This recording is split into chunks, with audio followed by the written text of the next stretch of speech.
From the Presidential Palace, Manila, Dateline Malacañang.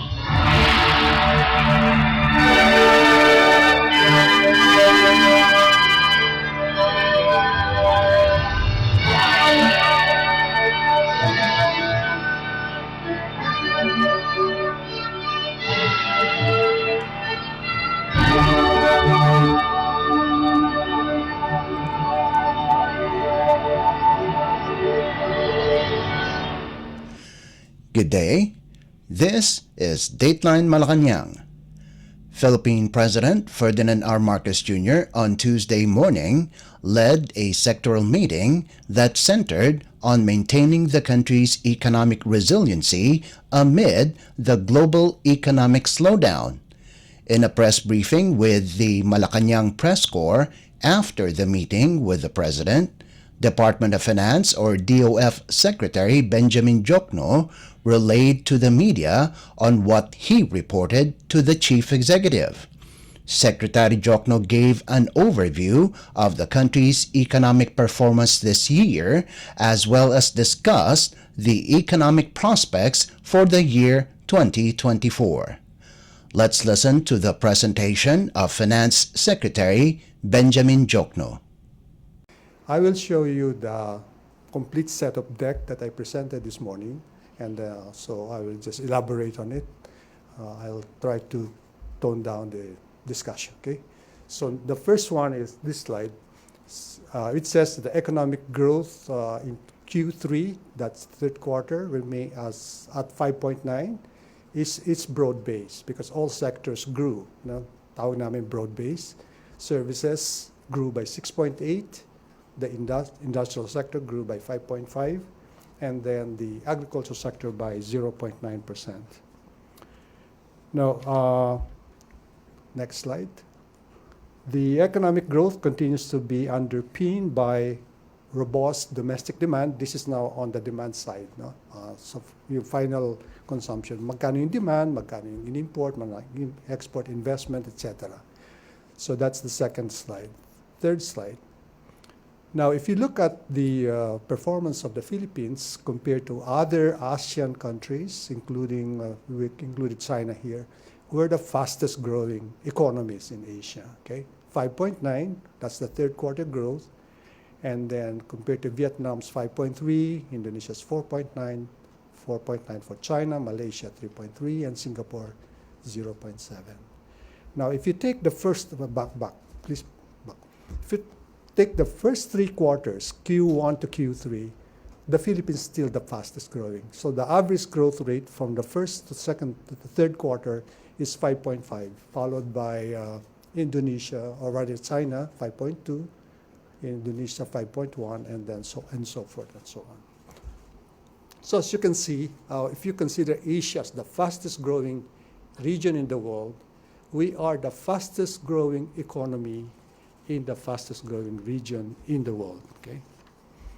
So next slide. So even the international financial institutions agree. In fact, their outlook is that the economy, the Philippine economy, will grow the fastest. Globally, the economy will actually slow down.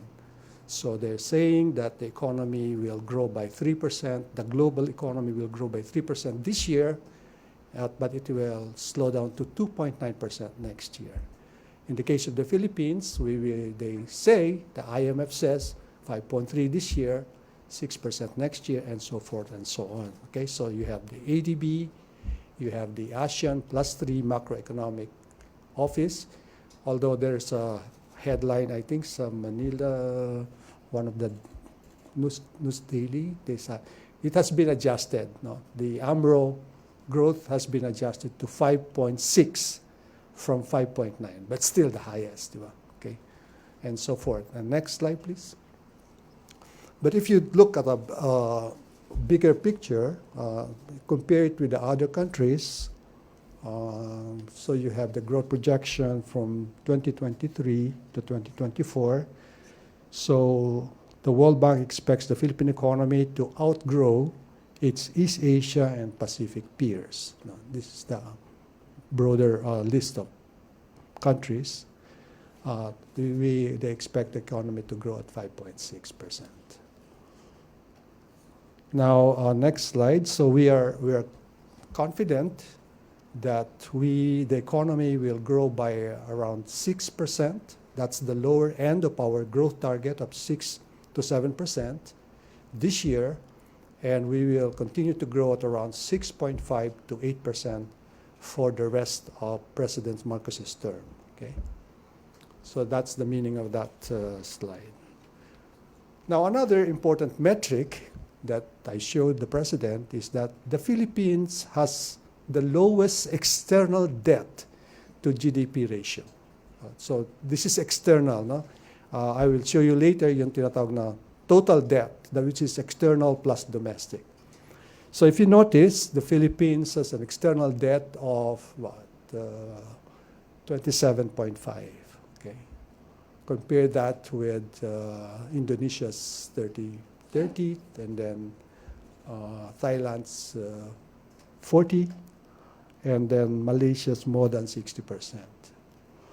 This supports the view that the Philippines has a relatively strong external position as it is less vulnerable to adverse external shocks. So in case ang problema kasi ng external debt is pag nag-devalue yung currency mo, then you have a bigger problem, right? So in terms of external debt, we don't face adverse external shock. And this is supported by the next slide, please. The investor credit rating. So this is the most recent investor credit ratings from Fitch, JCR, S&P, Moody's, RNI of Japan. Okay. So recently, or just this month, Fitch Ratings affirmed the Philippines BBB rating with stable outlook. BBB that's investment grade. And then this comes on the heels of the rating agency's upgraded outlook on the Philippines from negative to stable in May 2023. Now in August 2023, RNI, a Japanese credit rating agency, affirmed the country's BBB plus rating. So that's and revised its outlook from stable to positive. Okay. So that's as of August 2023. This is very important, yung ratings. No? Because of the pandemic, I think more than 1/3 of economies in the world were downgraded. Did not downgrade. Tayo naman, they maintained our ratings plus may upgrade pa tayo in outlook. Even the US was downgraded. Kasi masama yung kanilang debt situation. Okay. Now, as we recognize, yung rating naman natin will have some what we call domestic risk and external risk. Ano yung domestic risk? Number one is the elevated prices due to inadequate food supply. So brought about by typhoons and natural disasters stronger than expected El Nino. Yung El Nino may last until June 2024, so middle of next year. And of course, the spread of highly infectious animal diseases. Ito pa rin yung sa pork, no? ASF. The waning of pent-up demand. So the consensus is that yung pent-up demand ng Pilipinas baka mag-slow down na siya. And of course, yung impact ng high interest rates. If you notice, the central bank raised the interest rates. Although I think it will be steady now for the next cycle. No? And then limited absorptive capacity of implementing agencies and LGUs. Ang ibig sabihin yan, marami silang pera, pero hindi nila nagagastos. No? So this applies both to some government corporations and some LGUs, local government units. Now, we consider the following as external risk. Elevated international commodity and input prices. This is the result of Russia's invasion of Ukraine, and then higher fertilizer costs because both countries are into fertilizer, high oil prices. Now, lower global demand and possible US recession. Kasi tinaas ng mga bansa yung interest rates nila. That means it's more difficult to borrow money or more expensive to borrow money, so there will be less borrowing, magkakaroon ng recession. And I think that's happening now in Europe and in many Latin American countries. And in China naman, there's a slowdown in China. And then geopolitical and trade tensions. Ito pa rin yung nangyayari ngayon sa Israel and of course still sa Russia. And yung trade tensions, maraming bansa kasi na gusto na ngayon nila to protect their own. For example, India, ayaw niya na mag-export ng rice masyado. I think that's partly because may election na hinaharap sila sa. So hanggang next year, medyo restricted pa rin yung exports nila. And then the fourth possible external risk, I'm sure narinig nyo na ito, is yung outbreak of pneumonia in China. Okay? And we don't know yet the extent of that problem. And the other problem in China is the so-called property crisis. Yung mga kasi China is kind of decentralized, so yung mga probinsya nila nagpautang so on properties, and so now they are facing a crisis. Okay. Next slide. So, so yung sabi ko, we are still hoping or that we will meet the 6% growth. No? And what are we doing to do that? Number one, we should continue our anti-inflation drive. Kasi lower inflation means more purchasing power for consumers. And then yung efficient budget execution. Na siguro natatandaan ninyo, ng second quarter, talagang nag-slow down ang budget implementation. But we were able to recover in the third quarter, and we expect to continue the recovery in the fourth quarter. Navigate external headwinds. So we monitor what's happening in the world, and there's an interagency committee na monitor yung what's happening in the world. Na. And then we have to implement structural reforms. Narinig na ninyo that during the crisis, during the pandemic, we did not wait for the virus to subside. We implemented some structural reforms. Like yung PSA, what is the PSA? Public Service Act, where we opened many sectors of the economy, like telco, airports, shipping, toll roads. We opened this up, no? We allowed 100% investment or ownership of those who will invest in these areas. And in addition, we opened up the renewable energy, all types of renewable energy, solar, wind, and so forth and so on. So we want to make sure that we are able to implement them. No? Now on inflation, as you know, headline inflation eased to 4.9% in October from 6.1% in September. Yung 4.9 is even lower than the forecast of BSP, which is 5.1 to 5.9%, no? Or midpoint 5.5. So we are hoping that November and December the inflation rate will continue to slow down. The forecast of BSP is that inflation will be within the range 2 to 4% by the first quarter of next year. And then slightly it will be around 4% by the second quarter because of the what's called base effect. Because if you compare the April, May, and June inflation last year, medyo mababa. So tawag ng base effect. So baka tumaas ulit, but it will end up midpoint between 2 to 4% by 2024 and 2025. So that means, conclusion, inflation is going to be managed well. It will be within that target range of 2 to 4% for the next 2 years. So next. So ito yung ginagawa namin. This is the so-called Interagency Committee on Inflation and Market Outlook. This is chaired by the Secretary of Finance and the Secretary of NEDA. Okay, so we are implementing these measures to make sure that we are able to mitigate inflation. So what are this? We want to improve the production and fill the domestic supply gap through timely and adequate importation based on ex-ante supply-demand analysis. So we are applying science to anticipate the gap between magkano ba yung kailangan ng ekonomiya at magkano kailangan nating angkatin. No?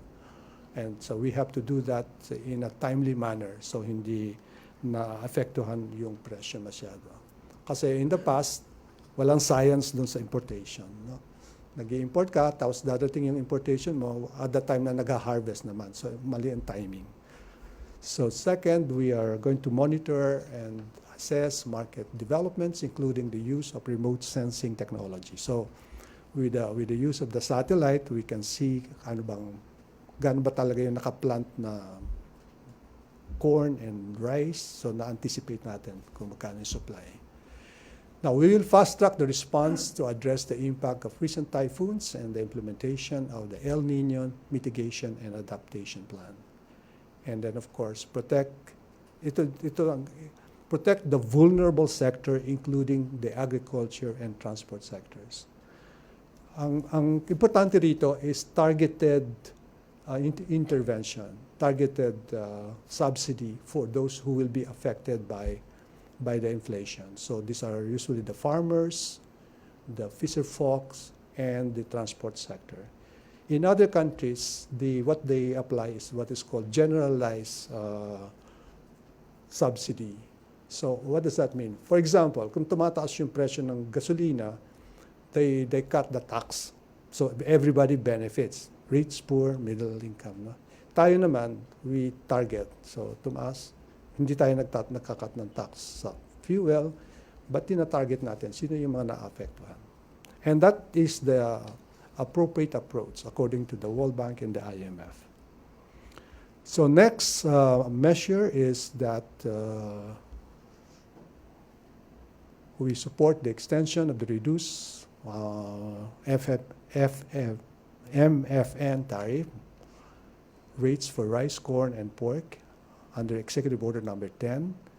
We request a timely completion of transmission projects. Ito malaking problema talaga yung grid natin, which is, if I remember right, if you examine your bill, a big part of that is because of the grid, yung cost ng grid.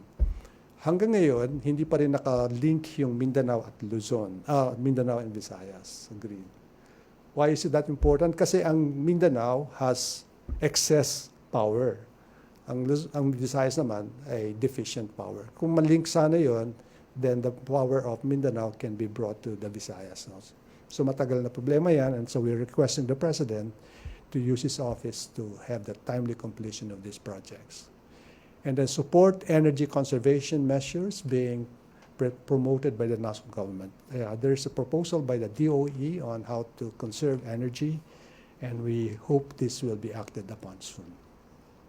Next slide. Okay, again, back to the budget execution. Pursue the CATSA plan in Q4 2023 and avoid underspending in the first semester of next year. And these are the measures that we want them to do. And kasama na dyan yung tinatawag na early procurement activity. Kasi under the present situation, basta nag-submit ng presidente ng budget sa Congress, which is around July or August, dapat na pwede nang mag-procure short of award ang mga ahensya so that by January 1st, i-award na lang nila. No? So we are going to implement that. Next. So these are the 197 infrastructure projects that the Marcos administration will implement. Okay. So when Mr. Marcos took over, he inherited many ready-to-implement projects. Okay. that is not like the situation when President Duterte took power from President Aquino. Okay? Kasi it takes a while before you can prepare a project. Merong pre-feasibility, feasibility study, detailed engineering. Sometimes it takes about 2 years to prepare that. So, swerte tayo na nang pumasok sa presidente, meron ng 197 infrastructure projects. And in fact, in the past, before President Duterte, I look at the numbers and look at infrastructure as a percent of GDP. It was only 2%. Okay, 2%. That's not sustainable, and that's very low compared to our ASEAN neighbors. Kaya pag kinukumpare tayo sa Singapore, Malaysia, Indonesia, parang kawawang-kawawa tayo. Kasi hindi tayo talaga nag-i-invest sa infrastructure. No? Ngayon nakikita naman ninyo, nag-i-invest na tayo, di ba? So that's the one. Okay, we have physical connectivity. So lagi ko sinasabi yan, hindi lang physical connectivity but also digital connectivity. Kasi kailangan connect natin lahat yung 2,000, ilan bang islands natin? 7,200 islands, di ba? Correct. So we have to interconnect all this to make really an economic giant. You know? So yan, physical connectivity, 121 projects out of 197. But itong Build Better More ni Presidente Marcos has a twist. No? This time, we will use public-private partnership. We will involve the private sector. And so, next slide. Makita mo yun sa next slide. Makita mo yan, no? Out of 197 projects worth 8.7 trillion pesos, yung public-private partnership, there are some 41 projects which are called public-private partnership. So kasi alam naman namin hindi naman kaya ng gobyerno lahat yung 8.7 trillion within that. So we are involving the private sector. And the way to do that is by improving the public-private partnership framework. Next slide, please. Oh, okay. But before that, we go to this debt to GDP ratio. Kasi lagi natin tinitingnan yung ang laki-laki na ng utang ng Pilipinas, no? Ganun. Actually, hindi naman masamang mangutang if you are going to invest it in the right places, no? So kung magpapatayo ka ng mga highways, mga bridges, subway, train, ganyan. Okay naman mangutang. But still, our debt to GDP ratio is manageable. Okay? Ang rule of thumb is if 60% is okay, manageable yan. But in fact, our debt to GDP ratio before the pandemic was only 39.6%. 39.6%. But because of the pandemic, humina yung ekonomiya, tapos kailangan tayong bumili ng mga injections, di ba? Kailangan natin magbigay ng ayuda. So the debt to GDP ratio went up. But it's going down. In fact, the debt to GDP ratio right now is 60.2%. That is lower than the medium-term forecast of 61.2%. So we're managing our debt well. Our debt deficit to GDP ratio, again, as a result of the pandemic. Before the pandemic, our deficit to GDP ratio was only 3%. But because because of the pandemic, humina ekonomiya, hindi tayo nakakolekta ng buwis, and then we have to spend a lot of money, so tumaas yan. So, but it's now going down also. Our medium-term forecast is that the deficit to GDP ratio will be around 3% by the end of the president's term. Okay? Next. So ito yung narrowing of the fiscal deficit during the post-pandemic led to stabilization of debt to GDP ratio. So makikita ninyo, we are borrowing more domestically, yung blue, yung dark blue versus yung light blue, which is foreign. Okay?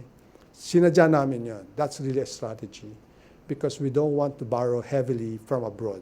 Kasi yan nga, the risk, yung tinatawag na foreign exchange risk, if you're heavily indebted abroad, maapektuhan kapag nag-devalue yung currency mo. Okay, so we're doing well. Next. So we asked the President to act on the following requests. These are some tax measures.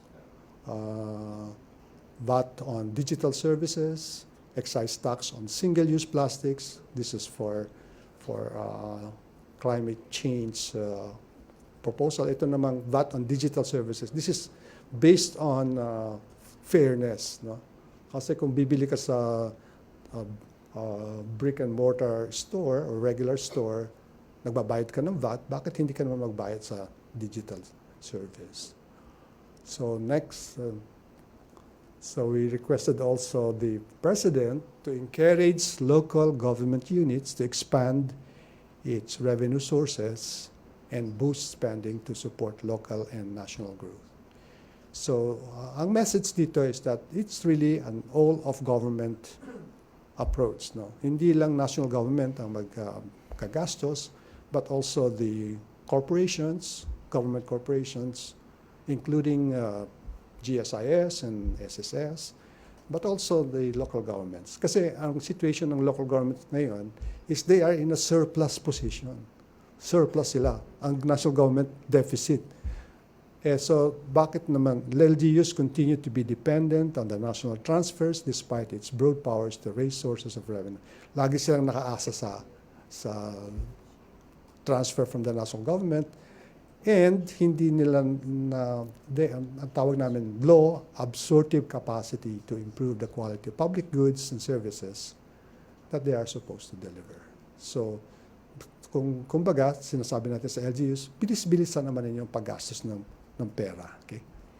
Next, so these are the proactive responses to external developments, so yung RCEP, etc., etc. So, more free trade agreements, etc. Next. And then, ito na yung sinasabi ko na yung public-private partnership. Di pala, ano ito, mga amendments by the implementation of structural reforms. These are the structural reforms that we implemented at the height of the crisis. Okay. All right, next. All right, so we've been meeting with, so we have, pinagmamalaki ko ito lagi, na during the height of the crisis, we didn't sit idly by and wait for the virus to subside. No? We did our homework. So we did some of these reforms, but ang tanong natin, so na-reform natin to, nariyan ng batas, na-implement ba siya? So it turned out na some of them are not yet being implemented kasi kailangan pa ng IRR ng mga individual units. So parang, teka muna, pinagmamalaki ko ito, wala, hindi pa pala gumagalaw. So ngayon, gumagalaw na siya. Okay. Next. All right. So let me go back, wala dito sa slide eh. Yung sa public-private partnership, makaramihan doon, about 1/3 of the 197 projects are actually to be implemented through public-private partnership. And mabilis na ang proseso ngayon. And in fact, we just passed a new law, Public-Private Partnership Code, na mas magpapabilis pa ng implementation nun. It takes many years for public-private partnership. Mga 2 years, at least. Mabilis na yung 2 years.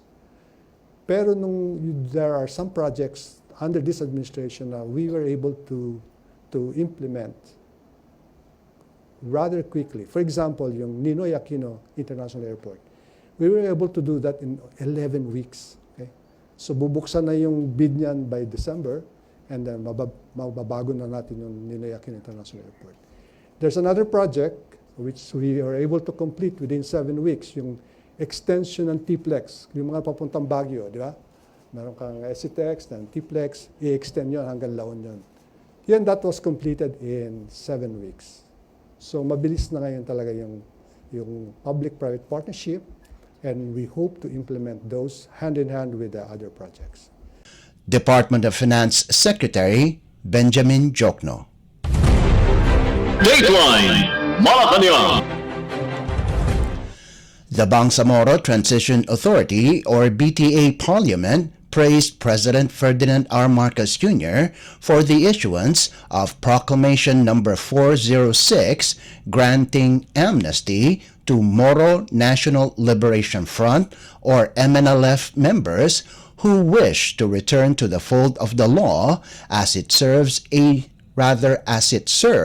as a vehicle to everlasting unity, peace, and reconciliation.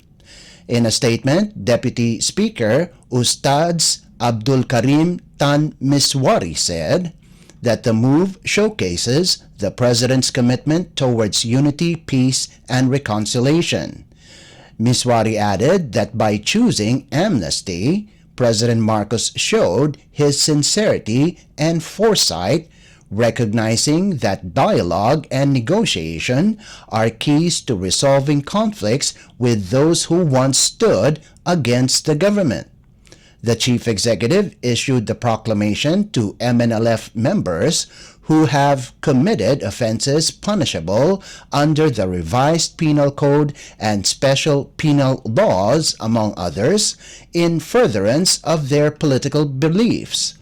Granting of amnesty to MNLF members will create a climate conducive for peace and reconciliation, pave the way for them to reintegrate into the society, and provide them access to government's socio-economic services. President Marcos cited the urgent need to extend amnesty to MNLF members as an instrument of reconciliation and as a path for their return to a peaceful, democratic, and pluralistic society. Dateline Malacañang.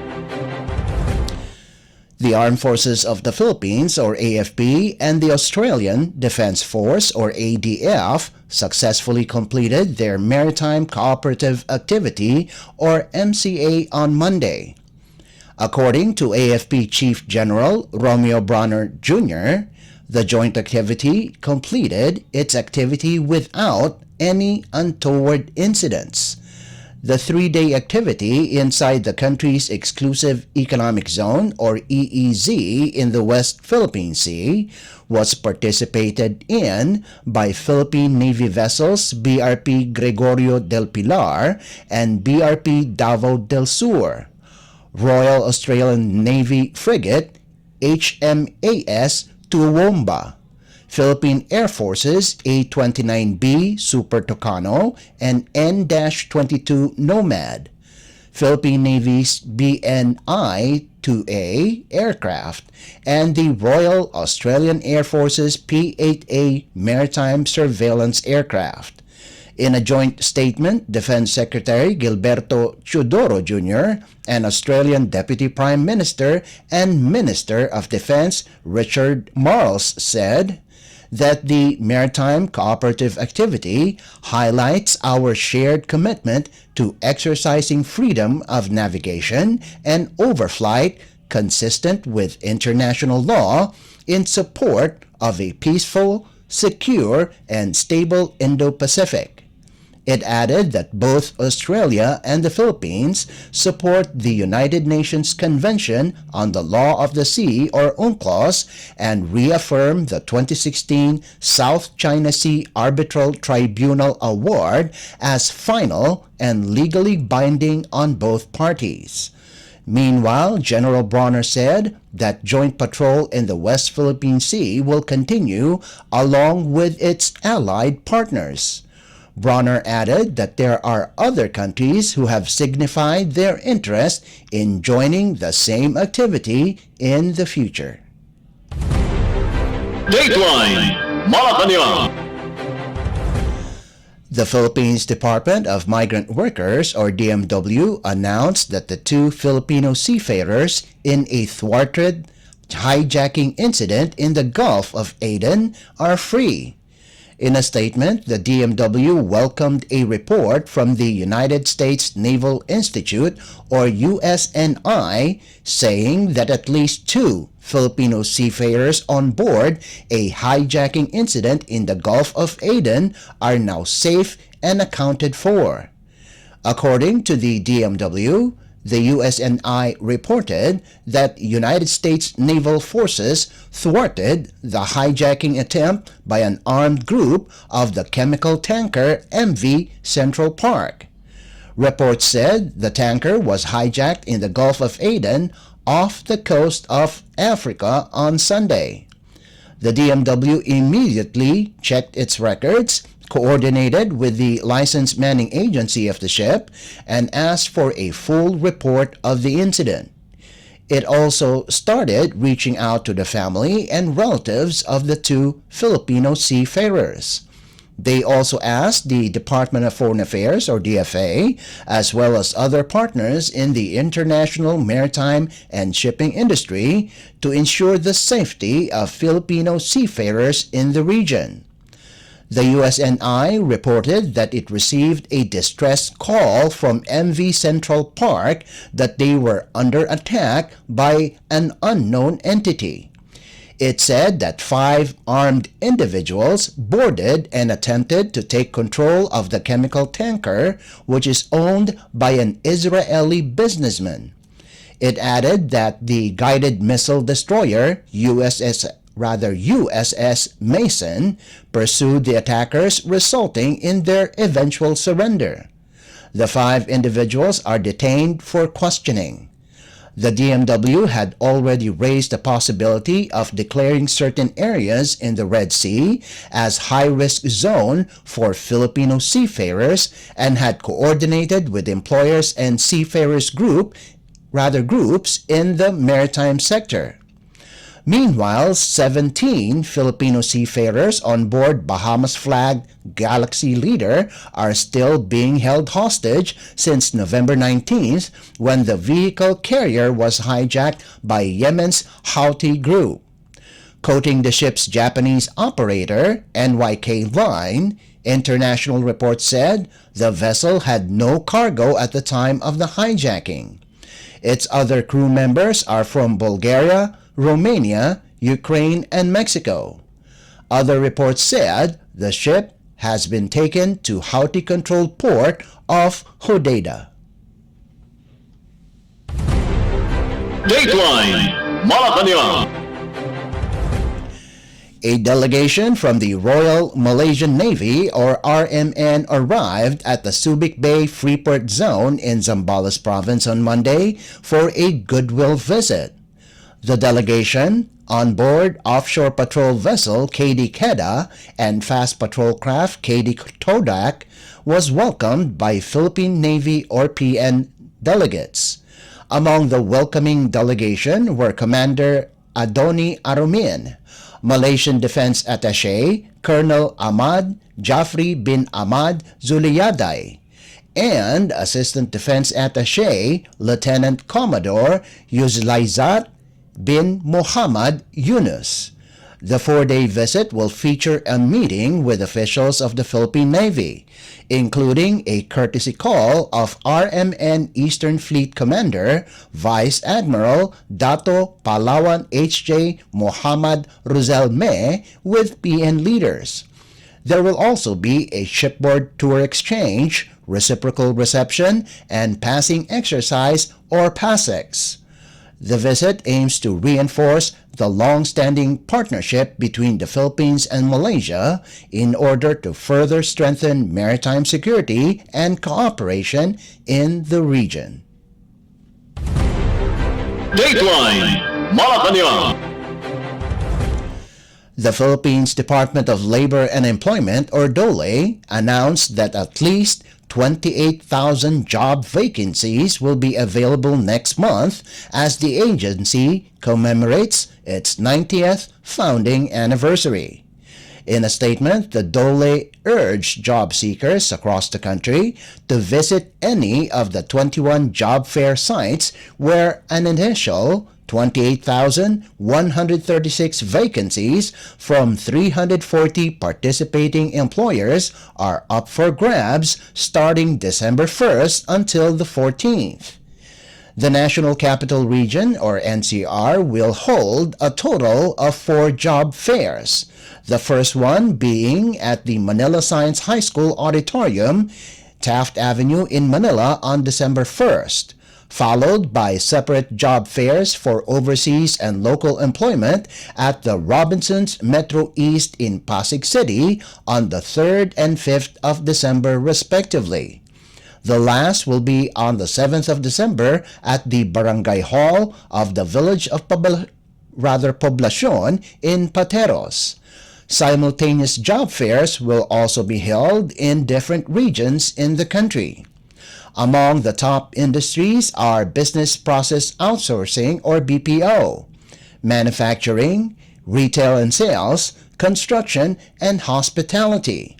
Top vacancies include customer service representatives, production workers or operators, cashiers, baggers, laborers, carpenters, painters, casino dealers, and service crew. The department said the number of job vacancies may increase further in the succeeding days. Job seekers are encouraged to prepare their application requirements such as a resume or curriculum vitae, a certificate of employment for those who were formerly employed, diploma, transcript of records, and training certificates.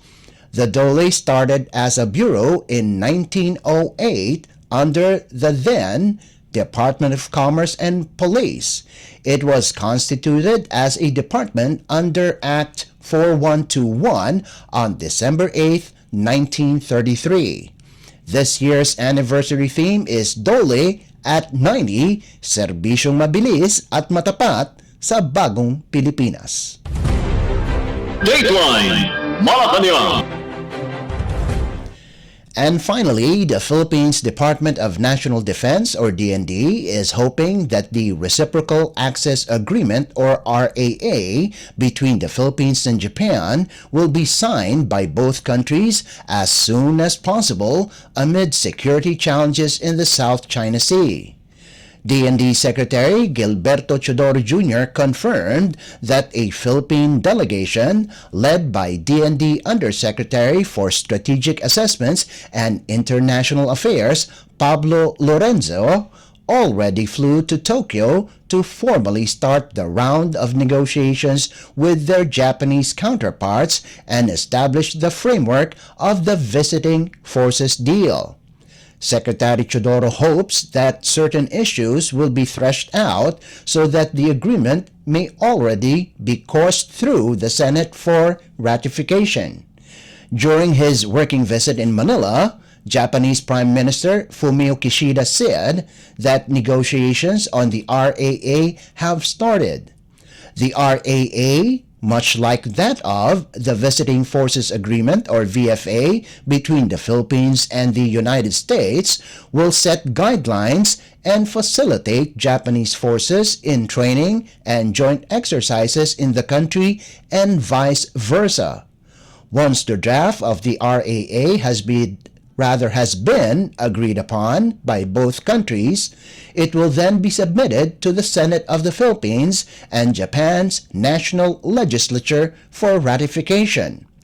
Upon ratification, the Philippines will become the first Association of Southeast Asian Nation or ASEAN country to form an agreement with Japan that is seen to bolster their cooperation to protect their maritime rights. Dateline Malacañang. Before we conclude our program, we would like to invite everyone to come and visit our Facebook page at Radyo Pilipinas World Service. You will be able to hear and view our Filipino and English programs, including news updates here in the Philippines. Kindly subscribe, like, and share our post as well. And that concludes this edition of Dateline Malacañang. For Radyo Pilipinas World Service, this is Leo Magpayo. Good day and stay safe. From the Presidential Palace, Manila, Dateline Malacañang.